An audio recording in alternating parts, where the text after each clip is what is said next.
Hello, नमस्ते। आज मैं बताने जा रही हूँ कि जो सहसंयोजक यौगिक होते हैं, उन्हीं यौगिकों के संकरण कैसे निकालते हैं, उनकी संरचना क्या होती है, उनकी ज्यामिति के बारे में जानेंगे। तो इनमें जो है एक तो होता है कि प्रबल लिगेंड जुड़ा होता है, एक होता है दुर्बल लिगेंड जुड़ा हुआ होता है। पहली संरचना हम देखेंगे टेट्रासाइनोनिकेलेट, जिसमें निकिल की प्लस ऑक्सीकरण अवस्था +1 होती है। ऑक्सीकरण अवस्था कैसे निकालते हैं, जैसे मैं लिख नहीं पा रही हूँ, तुम जो मैं बोलूँ उस पर ध्यान रखना। ऑक्सीकरण अवस्था +2 है। +2 कैसे होती है कि जो निकिल और ये इसका कंपाउंड होता है, साइनाइड की -1 होती है, और जो निकिल होती है, निकिल की अगर x मान ले तो ये हो गई -4, और बराबर में इस पे चार्ज है -2, तो -4 उधर जाएगी, +4, और +4 में से 2 जाएंगे तो निकिल की ऑक्सीकरण अवस्था बच जाएगी +2।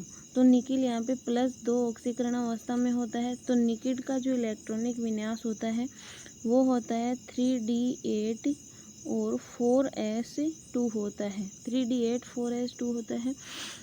तो इसमें s के दोनों इलेक्ट्रॉन बाहर निकल जाएंगे, बचेंगे 3d8।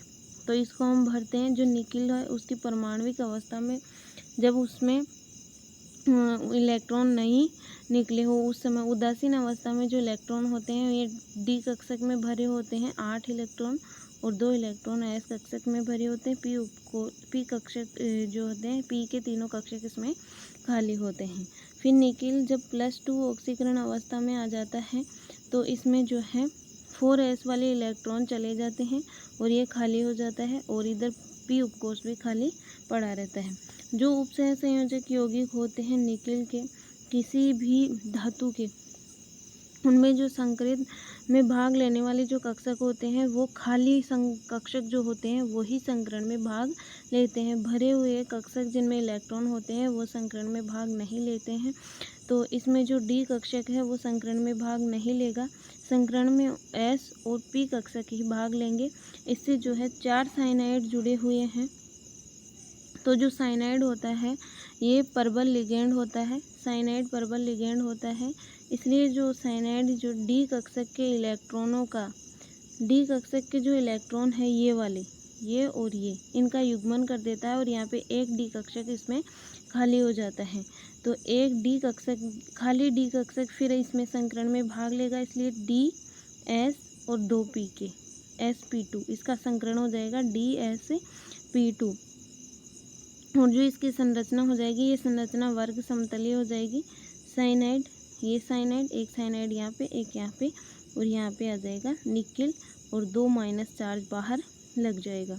इसकी संज्यामिति वर्गीकीय होते हैं। इसमें बंद कोण 90 डिग्री के होते हैं, और प्रकृति प्रतिचुंबकीय होती है। प्रतिचुंबकीय क्यों होती है? क्योंकि इसमें किसी भी प्रकार का अयुग्मित इलेक्ट्रॉन नहीं होता है, सब भरे हुए हैं। डी कक्षक के सारे इलेक्ट्रॉन कक्षकों में सभी में जो है युग्मित इलेक्ट्रॉन भरे हुए हैं। इसी तरह दूसरी देखते हैं, निकिल की ही जो है, निकिल के ही लिए हैं मैंने दोनों, ताकि आपको अच्छे से समझ में आ जाए। दूसरी जो स्ट्रक्चर है निकिल की जो है टेट्रा क्लोराइड के साथ है, लेकिन जो क्लोराइड होता है ये वीक लिगेंड होते हैं। तो लिगेंड क्या होते हैं, इनमें जो बंध बनाए जाते हैं, जो लिगेंड होते हैं ये दाता परमाणु होते हैं, और दोनों ही इलेक्ट्रॉन जो होते हैं इन उपसहसंयोजक यौगिकों में दोनों ही इलेक्ट्रॉन जो है दाता परमाणु के द्वारा दिए जाते हैं, जिसको हम लिगेंड बोलते हैं। लिगेंड जो होते हैं या तो होते हैं नेगेटिव या फिर जिनके पास लोन पेयर होता है। तो अब हम देखते हैं कि जो क्लोराइड होता है ये होता है, chloride week ligand weak ligand होता है। वीक लिगेंड होता है यानी ये पेयरिंग नहीं करता।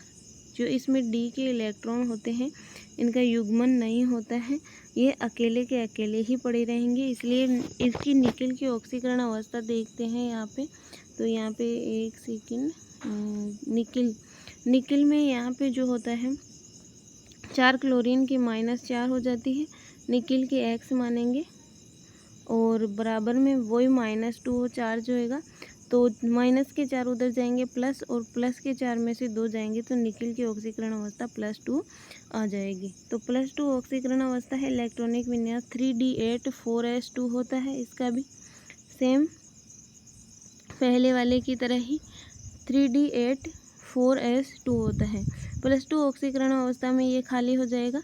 लेकिन इसमें क्या होता है कि क्लोरीन के द्वारा जो है डी कक्षक के इलेक्ट्रॉनों का युग्मन नहीं होता है। डी कक्षक के इलेक्ट्रॉनों का युग्मन नहीं होता है, और युग्मन नहीं होने की वजह से जो डी कक्षक होता है वह डी कक्षक इसमें संकरण में भाग नहीं लेता है। डी कक्षक संकरण में भाग नहीं लेता है, और इसमें जो संकरण में भाग लेने वाले कक्षक होते हैं sp3। जैसे ही इसका संकरण sp3 होता है, इसकी ज्यामिति चेंज हो जाती है, और ज्यामिति में परिवर्तन होकर ज्यामिति इसकी चतुष्फलकीय हो जाती है। और बंद कोण जो होता है चतुष्फलकीय का 109 डिग्री 28 मिनट का होता है। तो इसका बंद कोण 109 डिग्री 28 मिनट का हो जाता है, और इसकी प्रकृति अनुचुंबकीय हो जाती है। अनुचुंबकीय क्यों होती है? क्योंकि इसके पास 2 अयुग्मित इलेक्ट्रॉन उपस्थित हो जाते हैं। ये होती है चतुष्फलकीय संरचना, जिसमें निकिल बीच में होता है, और इसमें जो है 3 क्लोराइड नीचे होते हैं, 1 ऊपर होता है, और इसमें जो बंद कोण होता है 109 डिग्री 28 मिनट का होता है। तो अब लिगेंड और ligand mono, week ligand, strong ligand, और जो है इनकी ऑक्सीकरण अवस्था ज्ञात करना और संकरण, इसकी वीडियो आगे लेके आऊँगी। और आज के लिए इतना ही। Thank you.